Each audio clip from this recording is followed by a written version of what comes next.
Bon, alors aujourd'hui, on n'a pas pu passer à côté de ce qui vient de se passer, je pense, parce que là, sinon, il faut habiter dans une grotte. Mais en soi, c'est pas non plus la mort, hein. Ça retrace de 20% hein, quand même, mais c'est genre équivalent de 4 jours de hausse. Donc finalement, on n'est pas non plus sur la Seconde Guerre mondiale.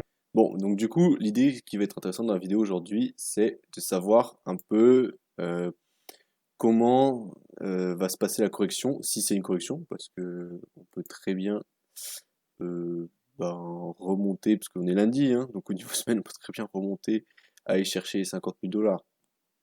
C'est possible, mais il y a quand même une correction qui se fait attendre depuis un moment, d'un point de vue technique. Quand même de la manière dont ces bougies-là sont un petit peu plus violentes que celles-là. Donc je pense quand même que là on arrive sur une véritable correction. Donc on peut voir que là en daily, c'est en train de travailler le MA21. On va faire tout un petit plan, on va regarder ce qui se pourrait se passer au niveau du Bitcoin et aussi notamment des alts. Bien évidemment, je donne mon avis et ce ne sont absolument pas des conseils d'investissement. Alors là, c'est vachement intéressant, je suis sur un graphique donc en weekly sur le Bitcoin contre le dollar. On est ici, donc là faites pas attention au truc vert, violet. On est ici donc sur juin 2017, un moment où il y a eu un retracement. Là on est quand même sur un retracement assez conséquent, puisqu'on est sur du moins 38,7%, donc c'est quand même énorme. Alors je sais pas si on peut s'attendre à ça sur le Bitcoin aujourd'hui. Il y a du oui, du non. Soit oui, on fait comme avant, soit non, parce qu'il y a quand même de plus en plus de gens dans le marché, donc il est un petit peu moins volatile, enfin, du moins 17% hein, quand même aujourd'hui, mais un petit peu moins volatile, donc peut-être qu'un peu moins, mais au moins 20, moins 30% quand même, là, ça serait pas illogique. Et ce qu'on peut voir, en fait, ce qui est très intéressant, c'est qu'on a fait une semaine très baissière et que surtout on est venu mais défoncer, on a fait une mèche là qui est phénoménale. Puis après, on est remonté finalement, et là, en fonction des exchanges, c'est pas la même. Ici, ça a clôturé en dessous de l'ouverture de cette bougie, mais il y a d'autres exchanges où ça a clôturé au-dessus. Donc, on va dire clôturer à peu près à cet endroit, puis stagner. Clairement, là, c'est stagné, c'est quand même incroyable ces bougies. Finalement, baisser peut-être une deuxième fois, ou pas, ça je sais pas. Justement, c'est là où la différence, elle sera peut-être là. Est-ce qu'on va baisser ou pas une autre fois? Pour après, bon, finalement, on remonte très vite. Pas de souci là-dessus. Ce scénario-là me plaît bien dans le sens où ici, c'est un des moments de 2017 où on avait le plus monté.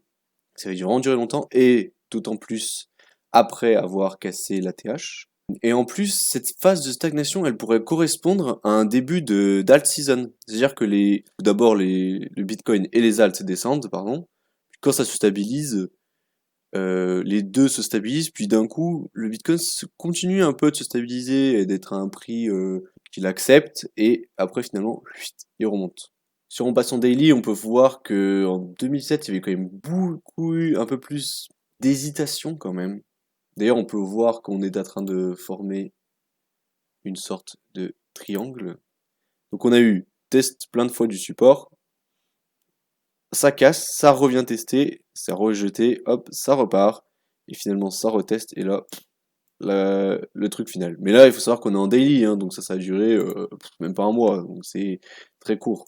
Et si on compare aujourd'hui, on voit que on teste déjà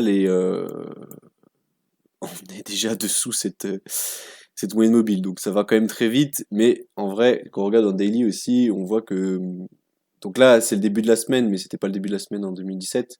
On voit que ça fait quand même le mouvement de baisse était amorcé, donc on commence déjà à être sur un des plus bas possibles. Je pense que c'est un des premiers points d'entrée qui est intéressant, ça serait ici. Ce qu'on pourrait avoir après, hop, petite formation de triangle, pareil, petit triangle de compression. Pour soit on garde le triangle et après, eh ben on repart, soit on baisse, ce qui est peut-être par là. Les 20 000, ça semble tendu, parce que ça ferait quand même une baisse extrêmement colossale avant de remonter. Donc vraiment, genre, là je monte le truc de 2017, mais pas parce que je m'en inspire, mais ça semblerait être un truc qui serait possible. Voilà, parce que là déjà, là où je l'ai mis, ça fait déjà 42% de baisse, c'est beaucoup. Moi, j'aimerais qu'on ne dépasse pas les 40% de baisse, donc peut-être même s'appuyer ici. Un semblant de support, mais on essaye de trouver des supports là où on peut, hein, parce que c'est assez compliqué. Voilà, parce que là, les 20 000 dollars, 53% de baisse, c'est beaucoup. Alors, à moins qu'on ait quelque chose qui s'appuie, style variant du virus britannique. Après, pourquoi pas, hein, mais moi, ça me ferait un peu chier dans mes analyses parce que dans les retracements, je préfère que ça soit contenu dans du 40%, enfin moins de 40. Et du côté de Ethereum, on a quand même un support massif ici, mais avec connaissant Ethereum, ça m'étonnerait pas qu'il nous fasse des petites mèches comme ça là, mais clôturer toujours au-dessus de ça. C'est quelque chose auquel je m'attends. Les alts, ils prennent toujours la sauce en premier. Puis après, essayer de maintenir les clôtures au-dessus de ce support en daily. Puis finalement, repartir en montée avant que lui, le Bitcoin, il reparte effectivement. Voilà, un peu l'idée qu'il y a derrière, mais ce support-là, 842, alors voilà, ce gros support orange là, donc là il est à 824, donc c'est quand même un peu aléatoire. Ce support, il faut le regarder en weekly, parce qu'en daily c'est un peu n'importe quoi. Donc ce support ici, moi je l'ai placé au niveau de la mèche, on pourrait le placer un tout petit peu plus bas au niveau des clôtures.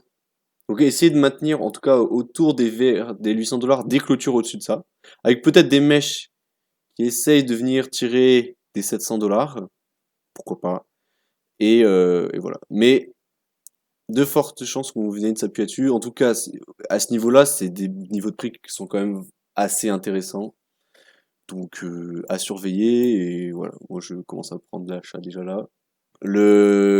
Ça c'est la Bitcoin dominance. Donc en haut 100%, en bas 0. Enfin là, en l'occurrence 36%, parce que c'est le minimum qui atteint le Bitcoin en pourcentage de capitalisation sur tout le marché crypto. Là, on voit clairement qu'on vient taper ce support qui a été testé et bien refusé. Probablement qu'on va faire quelque chose de triangulaire dans la Bitcoin dominance en travaillant ce support. C'est-à-dire, comme je disais, se... toutes les cryptos vont baisser. On va travailler ce support de Bitcoin dominance. Et après, quand ça va commencer un peu à ralentir, à stagner, peut-être que les alts commenceraient à monter, mais pas le Bitcoin. Et donc dans ce cas-là, on verrait une Bitcoin dominance qui baisserait, genre tout simplement. Là, on a sûrement entamé une compression triangulaire descendante. Et sinon, bah voilà, hein, genre, c'est un des derniers moments pour commencer à rentrer dans les cryptos, hein, soit parce que là, déjà, c'est... Enfin, je veux dire, il n'y a plus à être inquiet, là. Même si le truc, il baisse là, bah, enfin, on est tellement au-dessus au niveau du Bitcoin. Et justement, les alts sont tellement en retard que c'est là encore, je pense, qu'il y a des opportunités à prendre et que on verra les plus belles performances dans l'année.